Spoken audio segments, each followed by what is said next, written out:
جیسا کہ میں نے آپ کو لاسٹ ویڈیو میں ڈسکس کیا تھا کہ 9% اور 4% مارک اپ کے متعلق میں آپ کو ڈیٹیل سے بتاؤں گا کہ یہ پروجیکٹ ان فیوچر اوپن ہوگا یا یہیں پر اس کو فل سٹاپ لگ گیا ہے. تو چلائیں اس کے متعلق ہم بات کرتے ہیں اس ویڈیو میں ڈیٹیل کے ساتھ. 9% اور 4% پروجیکٹ جو کہ کامیاب جوان پروگرام پاکستان کے اندر گزشتہ چند مہینے سے کامیاب طریقے سے چل رہا تھا اور بہت سارے لوگوں نے اس پروجیکٹ کے اندر کمرشل گاڑیاں نکلوائیں اور کاروبار کیا. اور ان پروجیکٹ کا اسٹیٹ بینک آف پاکستان کے کائبر ریٹ سے کسی قسم کا کوئی تعلق نہیں تھا.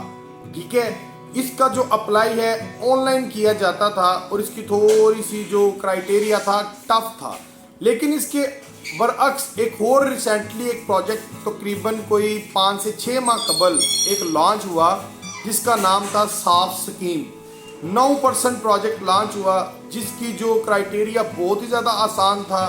چند ڈاکومنٹس کے اوپر کسی کے نام پر بھی عمر 60 سال سے نیچے ہونی چاہیے اور 21 سال سے اوپر گاڑی مل جاتی تھی. اور صرف 9% فکس مارک اپ، 4 سال کا پلان لے لیں یا 5 سال کا پلان لے لیں، اس میں آپ commercial truck like Foton, Mitsubishi Fuso Canter, any other trucks آپ اس پروجیکٹ کے ذریعے حاصل کر رہے تھے اور بہت سارے لوگوں نے لیے بھی ہیں. ہم نے بھی بہت بے شمار لوگوں کو اس پروجیکٹ کے ذریعے ٹرکس دیے ہیں.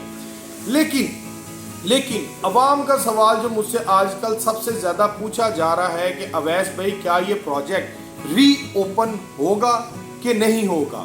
بات کرتے ہیں اس کے اوپر.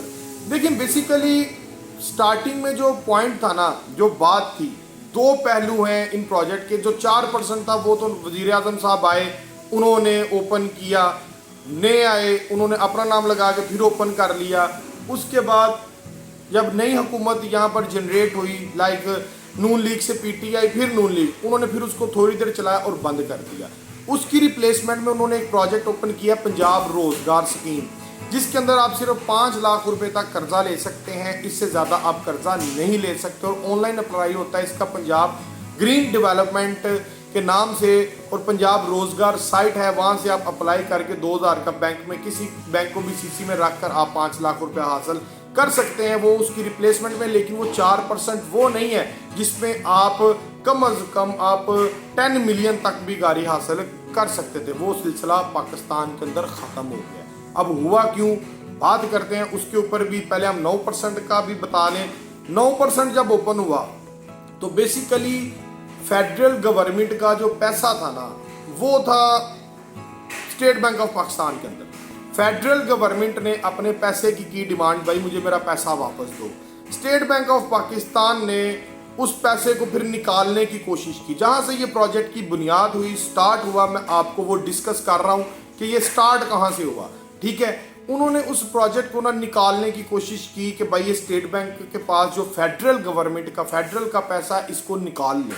ٹھیک ہے، تو انہوں نے مارک اپ ریٹ 17-18% چاہ رہا تھا، انہوں نے آدھے ریٹ پر 9% پر نہایت آسان طریقے سے گاڑیاں دینی شروع کر دی. کیش نہیں دیا کیونکہ کیش تو ریکور کرنا مشکل ہوتا ہے، گاڑیاں ریکور کرنا آسان ہوتی ہیں. ٹریکٹر لگا ہوتا ہے، کسٹمر انسٹالمنٹ نہ پے کرے تو بینک والے جا کر گاڑی اٹھا کے لے آتے ہیں دوسرے تیسرے مہینے اگر شارٹ ہو جائیں تو. ٹھیک ہے، سو انہوں نے پیسہ نکالنا شروع کیا. سارا فیڈرل کا جتنا بھی پیسہ تھا نا تقریباً کوئی 3 سے 4 مہینے کے اندر اکاؤنٹ نیل ہو گئے. ٹھیک ہے، انہوں نے پیسہ نکال دیا.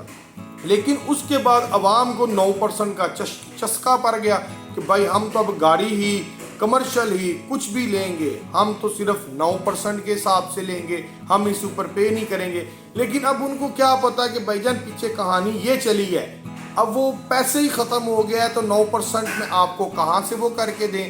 اس کے بعد عوام نے اس کے اوپر کافی زیادہ ضد لگائی اور ضد لگانے کے بعد عوام نے اس کا جو نیولی پروجیکٹ ہے اس کے اوپر ضد لگائی کہ بھائی جان اب تو ہمیں جو پروجیکٹ ہے وہ تو 9% ہی چاہیے، ہم اس کے اوپر نہیں جائیں گے. سو جتنا بھی بینکنگ سیکٹر تھا انہوں نے اس کے اوپر زور لگایا. اسٹیٹ بینک آف پاکستان کو سب سے زیادہ زور لگایا، بی او پی نے زور لگایا کہ کسی طریقے سے یہ پروجیکٹ اوپن ہو جائے. لیکن اس کے بعد ایک نیا مسئلہ آ گیا. نیا مسئلہ کیا آ گیا کہ انہوں نے پاکستان گورنمنٹ نے لینا تھا قرضہ. ٹھیک ہے، آئی ایم ایف سے.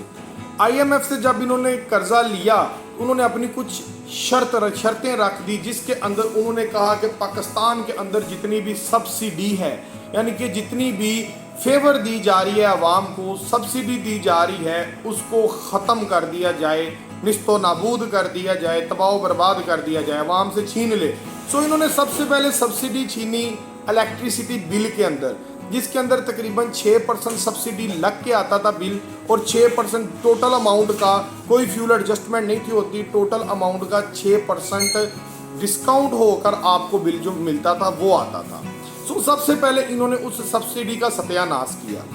اس کے بعد IMF کی دوسری سبسڈی کہ جتنا بھی یہ پروجیکٹ ہے جس کے اندر 9% آ گیا، 4% آ گیا، پاکستان کے اندر جتنی بھی سہولیات عوام کو سبسڈی کی شکل میں دی جا رہی ہیں اس کو ختم کیا جائے۔ سو انہوں نے پھر زور تو بہت لگایا کہ اب اس کو ریگولر طریقے کے ساتھ 9% کو اوپن کیا جائے، اس کو کوئی 9 کا چلو 12% کر لیں یا 13-14% کر لیں، پھر بھی فائدہ ہی ہے، اس کو اوپن کیا جائے۔ لیکن وہ اوپن نہیں ہوا کیونکہ IMF نے سبسڈی کو سٹرکٹلی طور پر وارن کر دیا کہ اگر آپ سبسڈی دو گے ہم آپ کو قرضہ نہیں دیں گے، تو قرضہ لینا تو پاکستان کے لیے بہت ضروری ہے، جس حکومت نے بھی آنا ہے، جس گورنمنٹ نے بھی آنا ہے۔ سو یہ سارا معاملہ ہوا۔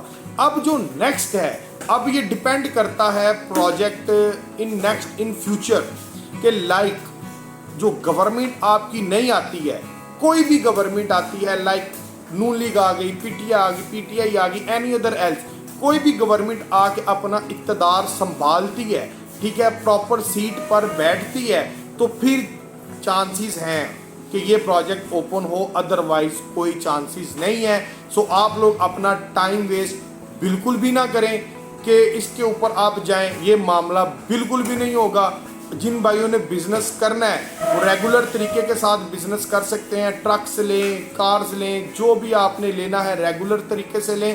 جو بیسک یہ پروجیکٹ تھے ٹرکس کمرشل کے لیے، سو وہ تو پروجیکٹس بالکل بند ہو گئے۔ اب آپ بزنس کی طرف تو آپ یہ نہیں ہو کہ آپ بزنس کو آپ چھوڑ دیں، نہ کریں۔ سو آپ ریگولر طریقے سے کریں، اللہ کا نام لے کے 5-10 ہزار، 5 یا 6 حد 7 ہزار تک کا چھوٹی گاڑی میں فرق پڑتا ہے، انسٹالمنٹ کا کسی میں 3 ہزار کا پڑتا ہے، اس حساب سے انسٹالمنٹ کا فرق ہے۔ آپ اپنے کام کو جاری رکھیں اور ریگولر طریقے سے آپ گاڑیوں کو حاصل کریں۔ اگر آپ ماسٹر فوٹون M20 یا میٹسوبیشی فوسو کینٹر لینا چاہیں تو نیچے دیے گئے نمبر پر آپ کال کر کے حاصل کر سکتے ہیں، پٹی آپ کو نظر آ رہی ہوگی۔ کسی بھی قسم کی انفارمیشن کے لیے، کمرشل گاڑی کے لیے آپ اس نمبر پر رابطہ کر کے انفارمیشن لے سکتے ہیں۔